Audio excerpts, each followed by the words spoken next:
ఉపాధ్యాయ సాధికారతలో భాగంగా పాఠశాల రికార్డులను 6 రకాలుగా వర్గీకరించారు. ఎన్ని రకాలు? 6 రకాలు.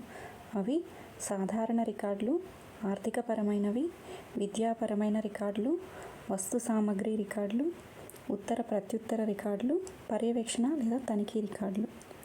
ఇవి వచ్చేసి 6 రకాలుగా వర్గీకరించారు. ఏమేమంటే సాధారణ రికార్డులు, అలాగే ఆర్థికపరమైనవి, విద్యాపరమైనవి, వస్తు సామగ్రి, ఉత్తర ప్రత్యుత్తర, పర్యవేక్షణ, తనిఖీ రికార్డులు. పాఠశాల రికార్డులకు ఉండవలసిన లక్షణాలు చూస్తే ఖచ్చితత్వం, పరిపూర్ణత, ఉపయోగత్వం, సులభ నిర్వహణ, శాస్త్రీయ నిర్వహణ, అందుబాటు. వీటిని ఫసక్ అని గుర్తుపెట్టుకున్నాం. రికార్డులు రాయకపోతే టీచరు వాళ్ళ ఉద్యోగం ఫసక్, అంతే కదా, రికార్డులు కరెక్ట్గా ఉండాలి కదా. ఫసక్ అని గుర్తుపెట్టుకున్నాం. పి అంటే పరిపూర్ణత, ఏ అంటే అందుబాటు, పరిపూర్ణత, అందుబాటు, ఎస్ అంటే సులభ నిర్వహణ, ఎస్ అంటే శాస్త్రీయ నిర్వహణ, సులభ నిర్వహణ, శాస్త్రీయ నిర్వహణ, యు అంటే ఉపయోగత్వం, ఖచ్చితత్వం. ఫసక్ ఖచ్చితత్వం, పరిపూర్ణత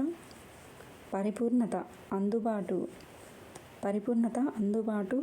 సులభ నిర్వహణ, శాస్త్రీయ నిర్వహణ, ఉపయోగిత, ఖచ్చితత్వం. ఇవి వచ్చేసి పాఠశాల రికార్డులకు ఉండవలసిన లక్షణాలు. 6 రకాలు కూడా 6. సాధారణ రికార్డులు, ఆర్థికపరమైనవి, విద్యాపరమైనవి, వస్తు సామగ్రి, ఉత్తర ప్రత్యుత్తర, పర్యవేక్షణ. ఇప్పుడు సాధారణ రికార్డులు చూద్దాము. సాధారణ రికార్డులు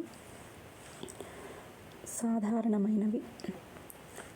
ఫస్ట్ సందర్శకుల రిజిస్టర్, పాఠశాల క్యాలెండర్, ఉపాధ్యాయ హాజరు పట్టి, సాధారణ ప్రత్యేక ఐచ్ఛిక సెలవుల రిజిస్టర్, కదలికల register, staff order book, staff duty register, admission register, property register, staff meeting minutes register, service register, log book.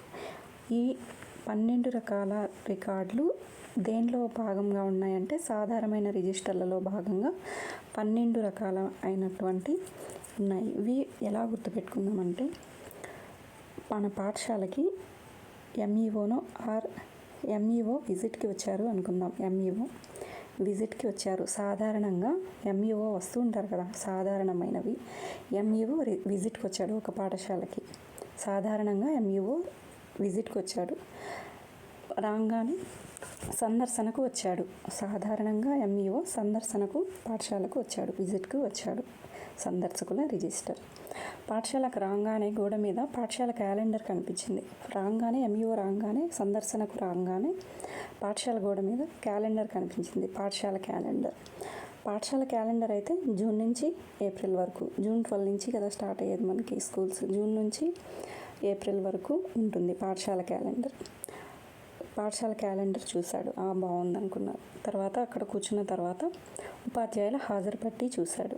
ఉపాధ్యాయుల హాజరు పట్టీలో వచ్చిన వాళ్ళు సంతకాలు చేస్తుంటారు కదా, రాని వాళ్ళు సిఎల్ ఉంటుంది, వచ్చిన వాళ్ళు సంతకాలు పెట్టేసి ఉంటారు. ముగ్గురుంటే ఆ ముగ్గురు ఉన్నారా లేదా, ముగ్గురు సంతకాలు పెట్టున్నారు, ముగ్గురు ఉన్నారా లేదా, సిఎల్ ఎవరైనా పెట్టున్నారా, అవన్నీ తనిఖీ చేస్తారు. ఫస్ట్ ఎవరైనా సిఎల్ పెట్టుంటే వాళ్ళు ఎన్ని సిఎల్స్ పెట్టారు, ఎన్ని సెలవులు ఉన్నాయి, వాళ్ళకి ఇంకా ఎన్ని ఉన్నాయి అవి చూస్తారు.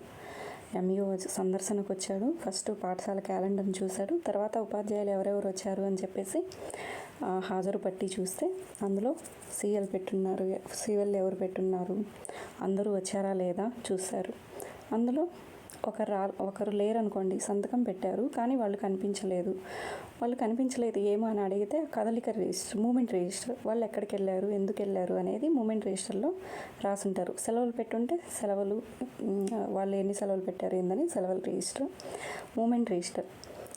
మూమెంట్ రిజిస్టర్లో వాళ్ళు బయటికి ఎక్కడికి వెళ్ళినా ఏదైనా పని మీద వెళ్ళినా మూమెంట్ రిజిస్టర్లో రాసి వెళ్తారు. అట్లా ప్రధాన ఉపాధ్యాయుని అడిగితే నేను పలానా పని మీద ఎవరెవరికి ఏ పనులు చెప్తాను, ఆర్డర్స్ వేస్తూ ఉంటాను, ఆ పని చేయించడానికి ఇట్లా పంపించానని చెప్పి ప్రధానోపాధ్యాయుడు అంటే ఎవరెవరు ఒక్క చదువు చెప్పడమే కాకుండా వివిధ లైబ్రరీ నిర్వహణ, గేమ్స్ నిర్వహణ, ఇంకా ప్రాపర్టీ రిజిస్టర్, వేరే వేరే రిజిస్టర్లు ఎవరెవరు నిర్వహించాలి అనే ఆర్డర్ ప్రధాన ఉపాధ్యాయుడు చెప్తూ ఉంటారు కదా ఉపాధ్యాయులకి. అట్లా ఆర్డర్ బుక్ ఒకటి నేను ఇట్లా వీళ్ళకి ఈ పనులు వేశానని ప్రధాన ఉపాధ్యాయుడు చెప్పాడు. స్టాఫ్కి డ్యూటీస్ ఇలా వేశాను, స్టాఫ్కి ఆర్డర్స్ ఏమేమి వేశాను, ఏ స్టాఫ్కి ఏ డ్యూటీస్ వేశాను అనేది చెప్తారు. ఒకరికేమో అడ్మిషన్ రిజిస్టర్, ఈ అడ్మిషన్ రిజిస్టర్ ఒకరికి ఇచ్చి ఇది నువ్వు చూసుకోమని చెప్పి, ఒకరికి ప్రాపర్టీ రిజిస్టర్, ప్రాపర్టీ నువ్వు చూసుకోమని చెప్పేసి, స్టాఫ్ మీటింగ్స్ జరిగినప్పుడు ప్రధాన ఉపాధ్యాయుడితో మీటింగ్స్ జరిగినప్పుడు మినిట్స్ రాస్తారు. మినిట్స్ అంటే వాళ్ళు చర్చించుకున్న విషయాలు మినిట్స్ రూపంలో రాస్తారు. అది ఒకరికి.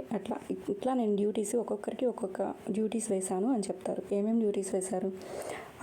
స్టాఫ్ ఆర్డర్స్ బుక్, ఎవరు ప్రధాన ఉపాధ్యాయుడు ఆర్డర్స్ బుక్ రాస్తాడు, ఎవరెవరికి ఏ డ్యూటీస్ వేశాడు. అడ్మిషన్ రిజిస్టర్ ఒకరు చూసుకోవాలి, ప్రాపర్టీ ఒకరు చూసుకోవాలి, మీటింగ్స్ జరిగినప్పుడు మినిట్స్ ఒకటి రాయాలి అని చెప్పి ఇట్లా విభజించాను అని చెప్పి ఆయన వివరిస్తారు.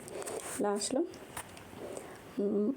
ఉపాధ్యాయుడికి గుండె లాంటిది అసలు సర్వీస్ బుక్ ఎక్కడ అని అడుగుతాడు ఎంఈఓ. సర్వీస్ బుక్ చూపిస్తే సర్వీస్ బుక్ అంతా చెక్ చేస్తారు. ఈ సర్వీస్ బుక్ని ఉపాధ్యాయుడి యొక్క గుండె అంటారు. అదే లాగ్ బుక్. లాస్ట్లో ఆయన సందర్శన చేశారు కదా, స్కూల్ని సందర్శించాడు, సలహాలు సూచనలు ఏమన్నా ఉంటే ఆ లాగ్ బుక్లో రాస్తారు. పాఠశాల యొక్క హృదయం వచ్చేసి లాగ్ బుక్, ఉపాధ్యాయుడి యొక్క హృదయం వచ్చేసి సర్వీస్ బుక్. ఈ సర్వీస్ బుక్లో ఆయన సందర్శన అయిపోయింది కదా, సందర్శన అయిపోయిన తర్వాత ఎలా ఉంది, ఇంకేమన్నా చేయాలా, మెరుగుపరచాలా, సూచనలు ఏమన్నా ఉంటే లాగ్ బుక్లో రాస్తారు. ఎవరు? ఎంఈఓ. అట్లా ఒక ఆర్డర్లో ఎంఈఓ సందర్శనకు వచ్చాడు. ఫస్ట్ పాఠశాల క్యాలెండర్ చూశాడు, ఉపాధ్యాయుల హాజరు పట్టి చూశాడు, ఎవరు సెలవు పెట్టున్నారు చూశారు. ఒకవేళ ఉపాధ్యాయుడు అక్కడ లేకపోతే ఎక్కడికి వెళ్ళారు, మూమెంట్ రిజిస్టర్ చూస్తారు. ప్రధాన ఉపాధ్యాయుడు ఏ విధంగా ఒక్కొక్కరికి డ్యూటీస్ వేశారు, స్టాఫ్ డ్యూటీస్ రిజిస్టర్ ఎలా వేశాడని చెప్తాడు.